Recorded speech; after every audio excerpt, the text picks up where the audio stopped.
क्या आप जानते हैं कि ईश्वर ने इंसान को क्यों बनाया है? ऐसा क्या हुआ था कि ईश्वर को मानव का निर्माण करना पड़ा? क्या आप जानते हैं कि आप इस दुनिया में किस काम के लिए आए हैं? और इस दुनिया में मनुष्य के जन्म लेने के पीछे क्या उद्देश्य है? सदियों से लोग इसी बात को जानने के लिए बेताब है कि इंसान कहां से आया है, इंसान को किसने बनाया है, आखिर इंसान का इस धरती पर आने का क्या मकसद है? क्या इंसान के पैदा होने का मकसद केवल पैसे कमाना, शादी करना या फिर बच्चे पैदा करना ही है? इस बात का जवाब केवल वही दे सकता है जिसने इंसान को बनाया। मनुष्य का जन्म क्यों होता है? हर प्रश्न के उत्तर की तरह इसका भी कोई उत्तर तो अवश्य ही होगा।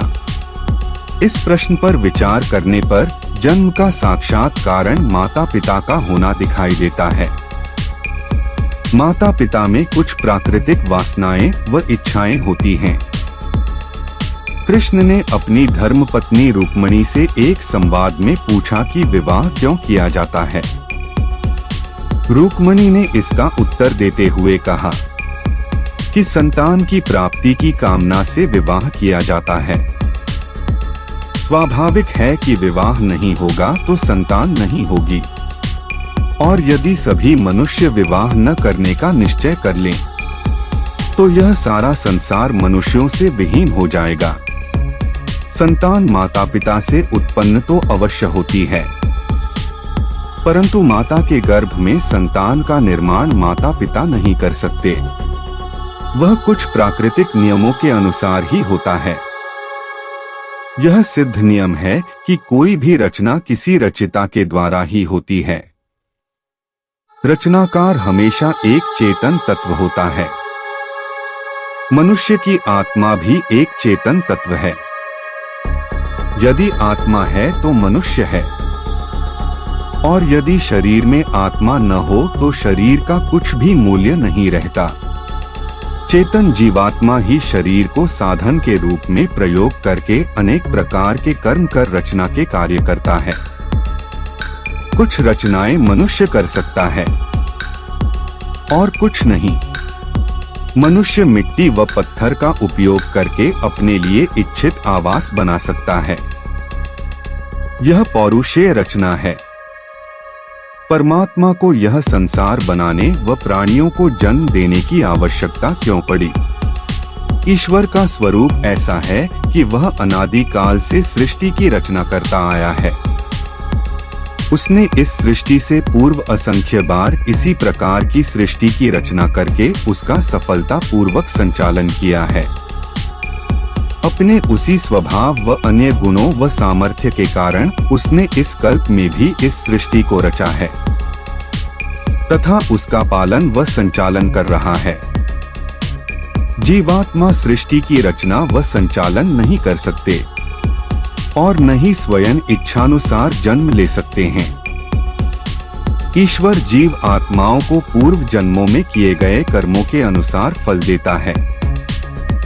इसलिए ईश्वर सभी जीवों को उनके प्रारब्ध और संचित कर्मों के अनुसार सुख व दुख के उपभोग के लिए उन्हें जन्म देता है। जीवों का यही प्रारब्ध ही सभी मनुष्यों व अन्य प्राणियों के जन्म का कारण होता है।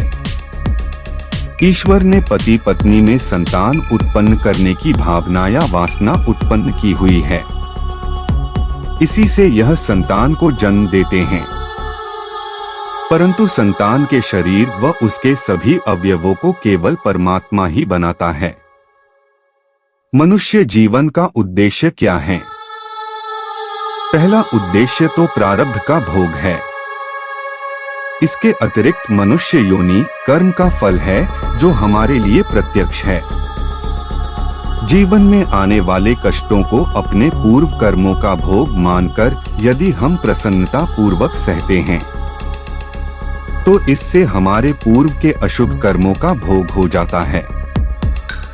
इस प्रकार से हमारे पुण्य कर्मों का खाता बढ़ता है और अशुभ या पाप कर्मों का खाता घटता है।